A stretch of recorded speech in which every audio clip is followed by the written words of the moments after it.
संतोष तसा खूप मेहनती आहे, पण संतोष तू इतका मेहनती आहेस, इतका नशीबवान आहेस की आज तुला जी सुसंधी प्राप्त झाली आहे ते आदरणीय या देशाचे पंतप्रधान नरेंद्र मोदीजी, त्याचा पक्ष जो राष्ट्रीय पक्ष आहे त्या पक्षामध्ये येऊन तुम्हाला आज उमेदवारी जाहीर झाली आहे, हे तुमचं खरोखर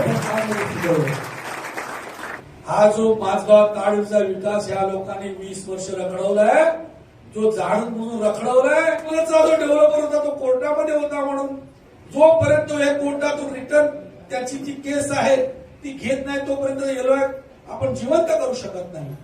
आणि म्हणून त्याला आयुक्तांनी पत्र दिलं, म्हणजे महानगरपालिकेने पत्र दिलं, ती केस मागे घेतली आणि जशी केस मागे घेतल्याने येलोय जिवंत करण्यासाठीची प्रोसिजर सुरू झाली.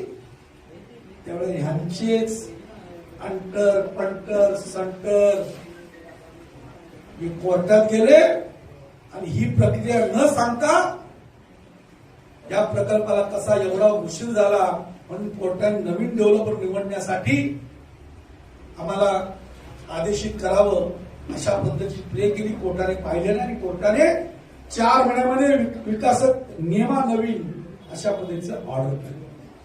महानगरपालिकेच्या मागे यांनी लागायला पाहिजे होतं, पण त्यांनी तसं काही न करता शांत बसले. आज त्या निर्णयाला 2.5 वर्ष झाली. 4 महिन्यामध्ये विकासक नेमला गेला, पण 2.5 वर्ष त्यानंतर होऊन सुद्धा अद्यापपर्यंत ताडोलीच्या विकासाचा काही ध मा ग म भण काही सुरुवात झाली नाही. पण बरं झालं नाही करत ते.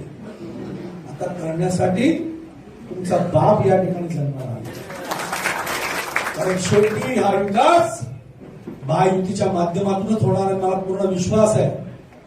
संतोष राणे हे ज्या दिवशी या 210 मधून निवडून येतील, सगळ्यात पहिलं काम जे असेल ते ताडोलीचा पुनर्विकास मुख्यमंत्र्यांच्या सोबत बसून ते करून घेतील असा मी आपल्याला विश्वास या ठिकाणी देऊ इच्छितो. आणि मला पूर्ण विश्वास आहे फडणवीस साहेब हा दूरदृष्टी असलेला नेता आहे.